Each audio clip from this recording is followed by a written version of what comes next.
वैभवशाली भारत पूरी तरह से गुलामी के जंजीरों में जकड़ चुका था। वहां राणा प्रताप सिंह का पोता मुगलों का वैभवशाली जहांगीर बना। बाकी पंजाब, बिहार, बंगाल, गुजरात सभी प्रदेश अपना अस्तित्व खो गुलाम बन बैठे थे। इधर महाराष्ट्र में मोगल, आदिल शाह, फिरंगी, सिद्दी, कुतुब शाह जनता पर कहर ढा रहे थे। और इन सब कठिन परिस्थितियों में सह्यागिरी की वादियों में शिवबा अपने साथियों के साथ स्वराज्य की ओर रुख कर क्रुतिप्रवण होना स्वाभाविक था। शिवबा की देशभक्ति, स्वराज्य प्रेम अब साथियों के तन में लहू बनकर बहने लगा था। पर इन बड़ी बड़ी सेनाओं से सामना कैसे करे, यह प्रश्न बड़ा जटिल था। मातृभू को रिहा करने हेतु क्या किया जाए, इस पर रणनीति बन रही थी। शिवबा का विश्वास सह्यागिरी के पहाड़ों इतना बलशाली और आसमान के अस्तित्व इतना दृढ़ था। शिवबा की आई भवानी पर इतनी श्रद्धा थी कि वह मानता था स्वराज्य होना तो उसकी ही इच्छा है। मेरे हाथों आई सिर्फ यह शुभ कार्य कराना चाहती है। स्वराज्य की ओर अब हलचल करना जरूरी था। अपने पास एक शक्तिशाली किला हो, ऐसा शिवबा और उसके साथियों को लगने लगा। और फैसला हो गया। स्वराज्य तोरण चढ़ाने हेतु पहला किला चुना गया तोरणा। तोरणा किले से ही शुरुआत करने के पीछे दो कारण थे। एक, तोरणा बेशक स्थापत्य कला की मिसाल था। दूसरा, बादशाह का इस किले पर इतना ध्यान न था। सरदार, फौज, बारूद इनकी व्यवस्था बराबर न थी। बादशाह के इसी लापरवाही का फायदा उठाकर शिवबा और उसके साथियों ने इस बेसावत गढ़ पर धावा बोला और बड़ी चालाकी से तोरणा पर भगवा लहराया। हर हर महादेव के जयघोष से सह्यागिरी की गिरी शिखरों से स्वराज्य के रणसंग्राम का मानो प्रारंभ हुआ। महाराष्ट्र में जुलुम ढाने वाले सुल्तान शाही का कालबन अब स्वराज्य का आरंभ हुआ। तोरणा की अधिष्ठात्री देवता तोरणाजाई का आशीष मिला। तोरणा के तटबंदी का काम शुरू होते ही तोरणा के बुर्जों में धन से भरा कलश मिला। सभी में उत्साह की लहर उठी। किसी मावड़े के मन में उस धन को छूने की मंशा जगी नहीं, क्योंकि वे जानते थे यह स्वराज्य का धन है, महादेव और आई जगदम्बा का यह आशीर्वाद है। तोरणा के समीप ही बसा एक पहाड़ शिवबा को बार बार आकृष्ट कर रहा था। यह मुरुम्बदेव का पहाड़ स्वराज्य में जोड़ने की तैयारी शुरू हुई। बादशाह के लापरवाह सरदारों को यहाँ पर भी बुरे हाल मुंह की खानी पड़ी। तोरणा पर मिला धन मुरुम्बदेव किले पर खर्च कर उसे राजगढ़ में परावर्तित किया गया। बादशाह के दुर्लक्षित किलों पर एक के बाद एक शिवबा ने अपना हक जमाना शुरू किया, और वो भी इतनी चालाकी से कि उन्हें इसके लिए एक भी बड़ी लड़ाई नहीं लड़नी पड़ी। इन किलों के स्वराज्य में आने से इर्द गिर्द का प्रदेश भी स्वराज्य में आ गया। स्वराज्य अब साकार हो रहा था।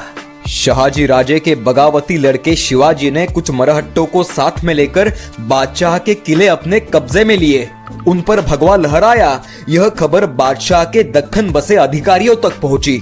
गुलामी करते अपने सत्व को खो बैठे कुछ मराठा सरदारों ने ही स्वराज्य के खिलाफ फितूरी की, और वह आस्तीन के सांप थे बांदल देशमुख, केदारजी खोपड़े देशमुख। स्वराज्य के विरोधी भी हमारे मराठा सरदार ही बने, लेकिन इन सभी का गहरा असर स्वराज्य पर न हुआ।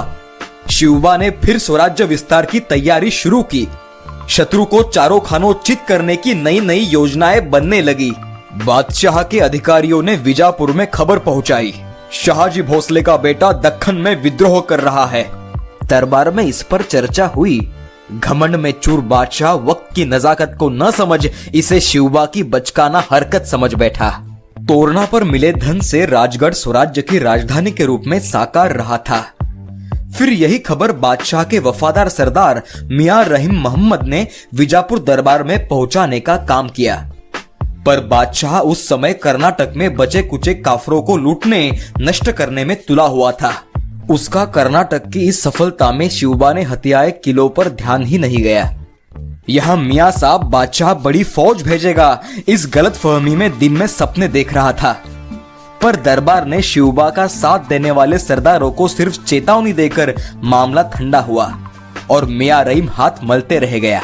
बादशाह की चेतावनी से कुछ सरदार चिंतित जरूर हुए, पर शिवाजी राजे ने उन्हें समझाया शिवबा का यह नया रूप देखकर सरदारों की निष्ठा बढ़ने लगी। स्वराज्य के प्रति प्रेम वे अब खुलकर जताने लगे। इस बीच वृद्धावस्था के कारण पंत दादोजी कोंडदेव की मृत्यु हुई। शिवबा पर श्रद्धा रखकर उनके साथियों को मार्गदर्शन करने वाला एक मर्द मराठा इस महाराष्ट्र के मिट्टी में विलीन हो गया। स्वराज्य वेदी पर ऐसे कई वीरों का बलिदान आगे होकर स्वराज्य का सपना साकार होने वाला था, लेकिन शिवबा को कठोर होना पड़ा। स्वराज्य का कामकाज यह साक्षात श्री कार्य था। यह याद रखते हुए शिवाजी राजे पंत स्वर्गवासी होने के बाद पूरे राजकाज की बागडोर खुद संभालने लगे। यह पालखी आगे ले जाने के हेतु एक एक कर स्वराज्य के प्रति निष्ठावान साथी उन्हें आकर मिल रहे थे। इधर दक्खन की जावली प्रदेश के चंद्रराव मोरे का देहांत हुआ। चंद्रराव यह किताब मोरे घराने को प्राप्त हुआ था।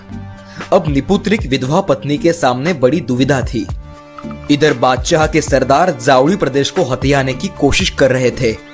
इससे बचने हेतु दत्तक पुत्र को चंद्रराव गद्दी पर बिठाने हेतु उसने शिवाजी राजे से मदद मांगी। शिवाजी राजे ने बड़ी तत्परता से मदद कर वह प्रदेश मराठों के पास ही रहने दिया। यह दत्तक पुत्र 35 साल का था। इस मदद से दक्खन में जावड़ी के चंद्रराव ने भविष्य में स्वराज्य निर्माण हेतु हमेशा मदद करने का भरोसा जताया। उस समय राजा जी की उम्र सिर्फ 16 साल थी। इस उम्र में उन्होंने राजनीतिज्ञता की बड़ी पहचान दिखाई और अपना लोहा अच्छो से मनवाया। राजे जावड़ी से लौटे नहीं कि एक और मसला आ धमका। खबर आई कि मियाँ साहब की बदली शिरवल के कोंढाणा किले पर की गई है। मियाँ रहीम का कोंढाणा पर आना स्वराज्य के लिए खतरों से खाली न था। इस पहेली को अब कैसे सुलझाए? राजगढ़ के ईशान्य दिशा में केवल 6 कोस दूर यह कोंढाणागढ़। कोंढाणा को किसी भी हालत में स्वराज्य में लाना आवश्यक था। राजे ने यही विचार बापूजी मुदगल देशपांडे के सन्मुख रखा। कोंढाणा के हर पत्थर से बापूजी भली भांति परिचित थे। कोंढाणा जितना आसान काम न था।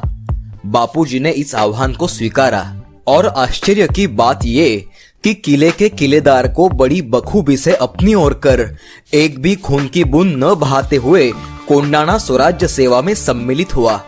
कोंढाणा पर भगवा परचम लहराया। मियाँ रहीम मोहम्मद कोंढाणा की तरफ रुख कर चुके थे। उन्हें रास्ते में ही खबर मिली कि भोसले के लड़के ने गढ़ ले लिया। बड़ी खफा मर्जी से उसे फिर शिरवल लौटना पड़ा। उसने यह खबर फिर से बीजापुर भेजी। वो और कर भी क्या सकता था। इसी दौरान शिवाजी राजे ने आकस्मिक रूप में शिरवल पर जहां मियाँ साहब थे वहीं पर धावा बोल दिया। शिरवल के साथ किले सुभान मंगल पर भी भगवा लहराने लगा। यह भगवा परचम देखकर मराठों के खून में स्वराज्य भक्ति का जोश उमड़ आता था।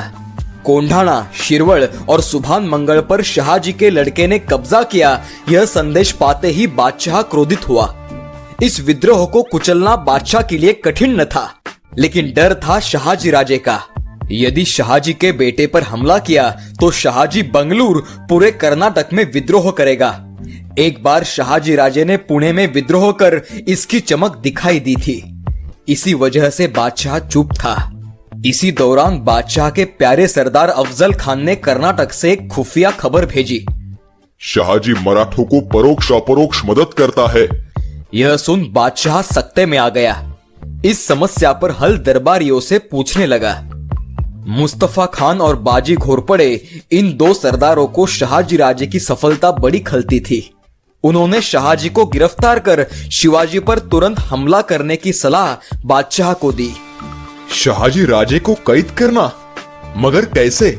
मुस्तफा खान ने इस जिम्मेदारी को खुशी से अपने कंधों पर लिया। उसे मदद करने मराठा सरदार बाजी घोरपड़े तैयार ही बैठा था। बादशाह के हुक्म से मुस्तफा खान कर्नाटक की ओर रुखसत हुआ। किसी को कानो कान खबर भी न होने दी। ईस्वीसन 17 जनवरी 1648 को मुस्तफा खान और बाजी घोरपड़े बीजापुर से जिंजी जाने के लिए निकल पड़े। यहाँ महाराष्ट्र में स्वराज्य निर्माण कार्य में शिवाजी राजे व्यग्र थे। स्वराज्य निर्माण एवं प्रसार हेतु नई रणनीतियां बनाने में राजे और उनके साथी दिन रात एक कर रहे थे। राजगढ़ स्वराज्य की राजधानी का निर्माण हो रहा था। शाहजी राजे के खिलाफ चली चाल से बेखबर महाराष्ट्र में शिवाजी राजे और कर्नाटक में शाहजी राजे अपने अपने कार्य में लीन थे। अगले तूफान का उन्हें अंदाजा न था।